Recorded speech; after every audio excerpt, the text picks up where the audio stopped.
Good morning, good afternoon, good evening. I'm Scott, your instructor for the Major Gifts and Capital Campaigns course. I wanted to talk a little bit about direct response fundraising. If you have a mailbox or an email address, chances are pretty good that you're getting regular solicitations from a number of different organizations. We get these packages, especially the more expensive hard copy ones, and we look at them, and oftentimes we toss them away. Sometimes we may respond.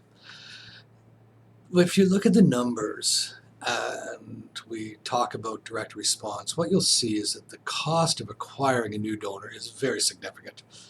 You could well spend, depending on the order of magnitude, $10,000 or $100,000 or $1,000 on a direct response campaign that may not even net you the amount that you've spent.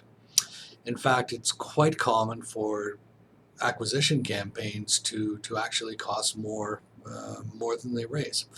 So many organizations, as they build up a pool of a house list of regular donors, they'll combine the two together. So their actual costs come out to be a little more palatable. But the point is, compared to major gifts, direct response fundraising is very expensive. So it leads one to question, why would organizations do it? If we know that major gifts are a very cost-effective way to raise money, why don't we focus the entirety of our efforts on those? Well, Amy will talk a little bit about it in her book, and I'll post some other things that I think you'll find interesting to this end. But the database that you create, those are people you know. Those are people who have already supported you. Those are people who have some level of interest in your organization. Many times we will see large donors. Their first gift to an organization will be a solicited major gift of some significance. But in many cases, the starting point is the database. It's the house list. It's the regular donors. We talk about, when we're mining our data, recency, frequency, and amount. The more recent the gift, the more likely they are to give again. The more frequently the person gives, if they're giving you every month or every year on an ongoing basis, they have a much higher level of engagement than the average person on the street. And of course, the amount. I mean, if somebody's giving you a $10,000 gift or a $100,000 gift, if a suitable amount of time has passed or a very different project has come to light, then you definitely want to have a conversation with them. So when you think about direct response, look at it from two different perspectives. Look at it from the point of view of raising money, because certainly when combined with a house list, that's the idea. You want to generate typically unrestricted revenue.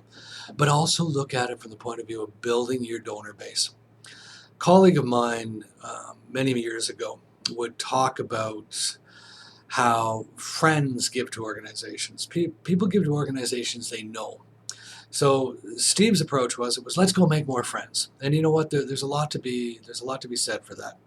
As we know, capacity, being wealthy, being rich, being affluent, is not a good indicator of the likelihood that that person will give to your organization. What is a good indicator is that they're already giving. So even if it's a small regular gift, you've got a much greater chance. So don't discount the direct response programs. They're an important part of a comprehensive development plan and strategy.